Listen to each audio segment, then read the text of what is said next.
Hola de nuevo, amigos de YouTube. Hoy tenemos historias de Reddit. Recuerden suscribirse y darle like para más contenido.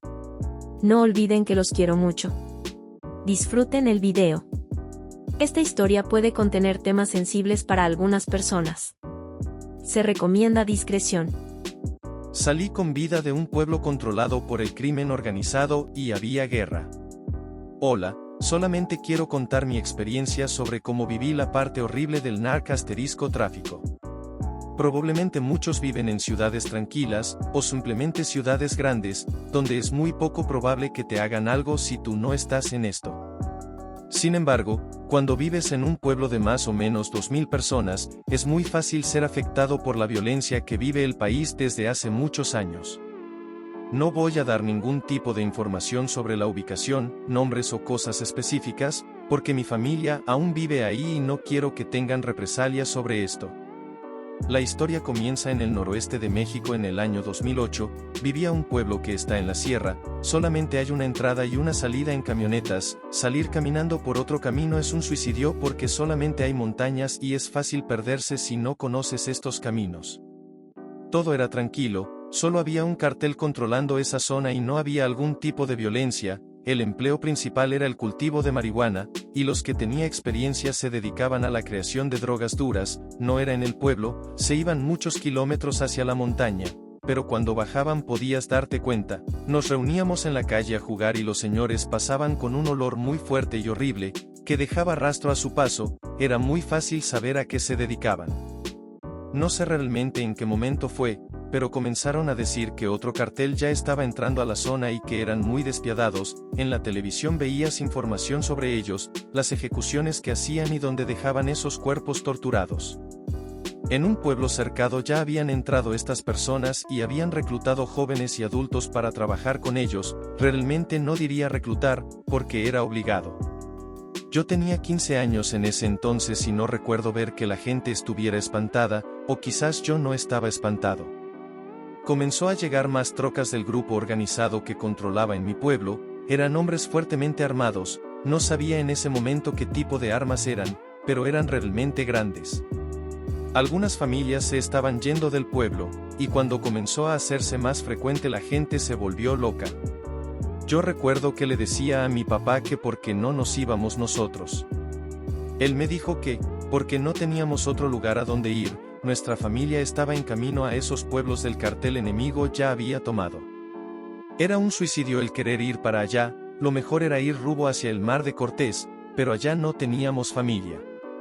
Le dije que no importaba eso, que podíamos rentar, yo no comprendía nada en ese momento, ¿cómo mi padre podría rentar una casa en una ciudad con un salario de 800 pesos a la semana? Ni oportunidad de ahorrar tiene, no teníamos ni para salir, y yo solamente trabajaba los fines de semana, ni alcanzaba para nada. Pasaron los días y comenzamos a escuchar de la gente que trabajaba en las montañas que los carteles se estaban pegando topones, balaceras, por allá, querían las tierras fértiles de la zona, pues eran miles de hectáreas llenas de marihuana, esto se convertía en millones de pesos. Los días continuaron al igual que los topones, en algún momento nos acostumbramos a oír los disparos, porque en las montañas todo se escucha y más en la noche. Sin embargo, un día cambió todo, llegaron más camionetas del cartel que controlaba, pero no traía mucha gente, quizás y eran 5 por cada troca, cuando antes eran mínimo 10 personas. Esto yo no lo vi, pero me contó un amigo que se bajaron en el centro del pueblo y abrieron las bateas de las trocas y estas estaban llenas de armas, que quien quisiera defender su pueblo y conservar la paz y libertad, que agarrara un arma y se fuera a pelear. Me dijo que algunos hombres agarraron sus armas y se agruparon para que los llevaran a las montañas. Yo no podía creer esto, siempre nos dijeron que esto era problemas de carteles, en las noticias no salía nada sobre nosotros, sobre nuestra situación. Salía sobre la violencia en Tamaulipas, hasta en pueblos más pequeños que el nuestro, pero de este lado no salía nada, solamente asesinatos en las ciudades. Parecía que no le importábamos al mundo, creí que en algún momento llegaría el ejército y tranquilizaría esto, pero, si no entró antes, ¿por qué lo haría ahora? Llevábamos semanas con esta guerra, la gente intentaba hacer su vida normal, pero es imposible cuando sabes que a unos kilómetros de ti se están matando, quizás es tu hermano mayor, tu papá, tu esposo, o cualquier otro familiar. Creyendo que te otorgan paz, lo que no saben es que las familias estaban más nerviosas. Aunque alguien tenía que luchar para que no llegaran al pueblo, si no eso sería peor. El pueblo se tornó oscuro, silencioso y triste, bajaban cuerpos en camionetas y las familias solamente tomaban sus cuerpos y tocaba enterrarlos. Era muy triste ver esto, ver mucha gente que alguna vez te dieron los buenos días, te regañaron, o te dieron clases, ahora están muertos y los ves lleno de sangre. Tengo mucho trauma sobre esto, las imágenes nunca me las quitaré y ese sentimiento de tristeza estará en mi mente. En algún momento llegaron unas cuantas trocas con sicarios, se bajaron y empezaron a decir que necesitaban más personas, que había muchas bajas y que si no iban a pelear, entonces iban a perder el pueblo y el mismo discurso de siempre. Esta vez nadie quiso, la gente tenía miedo, no quería morir o perder su familia. Estos se enojaron y comenzaron a amenazar a las personas, se llevaron a los adultos por la fuerza y se los llevaron, así pasó repetidamente, hasta que no había adultos y aquí comienza mi historia.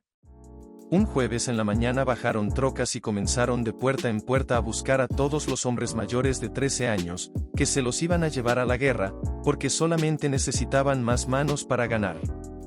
Lamentablemente yo vivía en las primeras casas del pueblo, así que no hubo tiempo de correr o esconderme, los que vivían hasta el final del pueblo pues algunos lograron huir. Entró un hombre armado, me agarró del cuello y me sacó de la casa, 15 años, solamente tenía 15 años. Nos reunieron como a 25 jóvenes, conocía a todos, éramos los que nos juntábamos a cotorrear y estudiábamos juntos. Sentí mucho miedo, en mi mente solamente pensaba que nos íbamos a morir y nos traerían muertos en las camionetas. Pero por el otro lado tenía el valor, porque a mi padre ya se lo habían llevado antes, y quería estar con él, protegernos. La mayoría sabíamos disparar, pues salíamos a cazar a veces. Nos enseñaron lo básico de las armas que nos daban, yo era alto, por lo cual me dieron una G3, un arma extremadamente grande y pesada, no sé qué pensaron al dármela. Disparamos unas cuantas veces para aprender, y listo, eso fue nuestro entrenamiento. Nos fuimos en camioneta a los campamentos, bueno, hasta donde pudo llegar y de ahí nos tocó caminar como 5 a 6 kilómetros, estábamos acostumbrados a cargar, como les dije, los fines de semana yo trabajaba y solamente me la pasaba cargando. Llegamos a los campamentos y estos parecían basureros, les describiré el campamento donde estaba, todo depende del clima, pero básicamente es lo mismo. 5 a 6 casas de campaña, una casa de madera como para 10 personas, atrás de las casas había 2 baños, y 2 cubículos para bañarse, habían 2 a 3 tanques de agua de esos de 200 litros, y muchas cubetas. La comida era lo peor, traía todo enlatado, garrafones de agua para las sopas Nissin y muchísima cerveza, al parecer era lo más importante para todos. En ese campamento éramos como 30 personas. La montaña tiene forma de C, nosotros estábamos en la cima y habían 5 campamentos dispersados por la montaña. No avanzábamos más porque si estás en lo más alto, tienes muchísima más ventaja. Hacíamos rondines, dormíamos por relevemos, comíamos lo suficiente para sobrevivir y es todo. No nos pagaban, porque nuestra satisfacción era el saber que algún día nuestro pueblo sería libre y tranquilo otra vez. Los topones eran cuando hacíamos los rondines, porque nos encontrábamos con el enemigo y teníamos que enfrentarnos. Los enfrentamientos eran de 100 o 200 metros de distancia, es difícil pelear en la sierra porque los árboles protegen o estorban, nunca ves nada, la mayor parte de las veces no sabes ni a dónde disparas. Básicamente si matas a alguien o te matan, debió haber sido por suerte. Los topones duraban entre 30 minutos y 2 horas, no sé qué hacía lo que durara, pero nunca nos rajábamos. Cuando tienes mucho que perder, no te importa perder la vida. La guerra duró aproximadamente 2 años, todo terminó cuando comenzaron a matar a los jefes de plaza de la ciudad más cercana, el cartel en donde estaba comenzó a atacar por la parte de atrás y todo terminó. Fueron 2 años de sufrimiento, miedo, lamentos, muerte, agonía, dolor, cualquier otro sustantivo relacionado a esto. Me tocó llorar durante el baño, porque nadie debe de ser débil. Prohibido llorar o quejarse, eres hombre y no se puede quejar. Los momentos duros me amargaron, me robaron mi adolescencia, no salí a fiestas durante 2 años, pero salí a dar rondines para limpiar la zona, no podía tomar un licuado de plátanos hecho por mi mamá, pero me tomaba un 6 de cerveza al día. Cambié el lápiz por un arma, y aunque nunca fui bueno para la escuela, deseaba poder estar en clases solamente calentado el mesabanco. Cuando regresamos al pueblo, que bajamos muy pocas veces, lo primero que hice fue abrazar a mi mamá, llorar demasiado y pedirle perdón por todo. Recuerdo a mi hermana que era una niña y ahora ya la veía toda una señorita. Mi padre había bajado antes que yo, como 1 o 2 meses antes, se alegró de verme, aunque por la forma que fui creado, no tuve mucho cariño ante él, porque éramos hombres.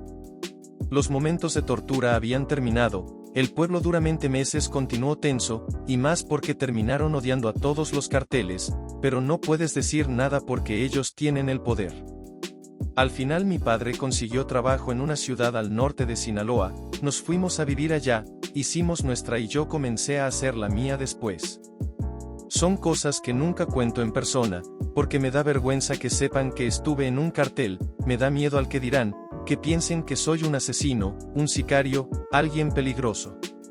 Afortunadamente me ha ido bien en la vida, pero esto me dejó muchos traumas e inseguridades, que me afectan en mi día a día, pero sigo trabajando en ellos. Eso es todo por el video de hoy. Dejen sus opiniones en los comentarios y suscríbanse y denle like para más. Los quiero mucho. Bye.